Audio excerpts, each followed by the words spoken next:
extraímos da carne. Agora, veja bem, isso é totalmente contrário ao propósito de Deus para as nossas vidas. Está no extremo oposto do propósito de Deus para a vida do homem. É totalmente contrário, totalmente alheio da vida de Deus. É por isso que a Escritura diz, lembra que nós lemos em Efésios 4:17, que nós estamos separados, alheios da vida de Deus. Não tínhamos percepção nenhuma, entendimento nenhum do que significa essa vida para a qual nós fomos criados. Nenhuma ideia. E assim nascemos. Mas graças a Deus, Deus teve misericórdia de nós. E Ele não nos abandonou. Porque Cristo não só veio para ser o homem segundo Deus, mas também para resgatar a todos aqueles que tinham caído em Adão. Não é isso maravilhoso?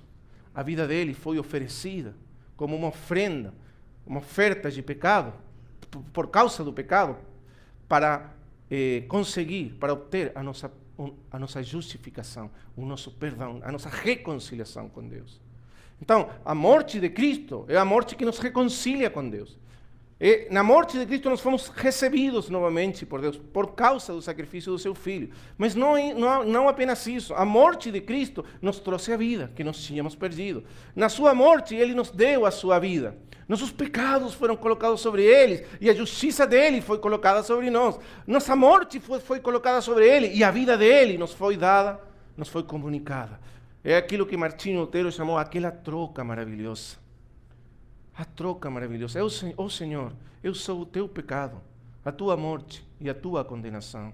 E tu és a minha justiça, a minha vida e a minha salvação. Não é uma troca maravilhosa? Quando Cristo chegou àquele monte da transfiguração, Ele era o homem perfeito segundo Deus. Se Ele quiser, por mérito próprio, porque Ele tinha atingido o topo da maturidade, Ele poderia ter subido ao céu nesse momento e herdar todas as coisas, como o homem tinha que herdar. Mas se Ele tivesse feito isso, nós estaríamos perdidos para sempre. Mas Ele não vinha simplesmente para ser o homem segundo Deus, mas para resgatar todos aqueles que tinham se perdido. Amém? Para ser o cabeça de uma nova raça, de uma nova criação. Mas não uma nova totalmente, mas uma nova resgatada da velha criação. E foi isso que Ele fez na cruz. Na cruz, Ele uniu seu destino nosso, para nós morrermos com Ele, e Ele será nossa morte, e para Ele ressuscitar-nos junto com Ele na ressurreição. Então, na cruz, nós fomos incluídos, unidos a Cristo. Amém? Na cruz, nós fomos separados de Adão, cortados do velho homem, e introduzidos, unidos a um novo homem. Glória ao Senhor. Então, nós morremos com Cristo e ressuscitamos juntamente com Cristo. Na cruz nós fomos separados de Adão e unidos a Cristo. De maneira que agora nós estamos em Cristo. E esse é um fato objetivo acerca de nós. Quer dizer, é uma coisa que aconteceu em Cristo. Mas quando nós chegamos pela fé a Cristo, então Deus, quando nós colocamos nossa fé no Senhor Jesus, Deus verifica esse fato, dando-nos um novo nascimento, uma regeneração, que é a vida ressuscitada do Senhor Jesus. Porque nós cremos nele, então a vida dele se torna a nossa vida. Hoje nós temos tempo, não vamos entrar nesse assunto, só uma explicação muito ampla, para entender o que aconteceu. A regeneração, a salvação tem duas caras. Uma cara é a justificação, a expiação. A outra cara é a regeneração.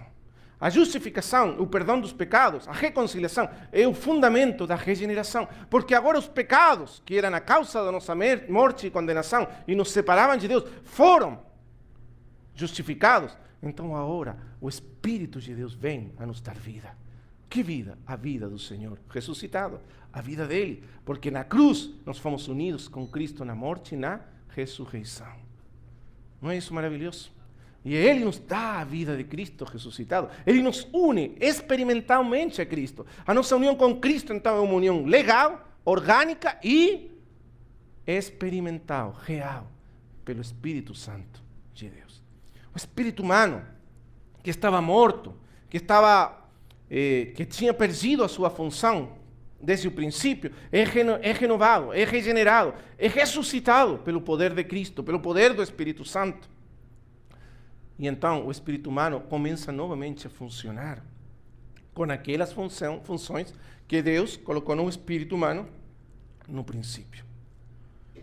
A obra do Espírito Santo, então, o trabalho do Espírito Santo, começa no centro mesmo do homem. Começa desde o centro da nossa natureza. Ele renova, ele restaura, ele ressuscita o espírito humano primeiro.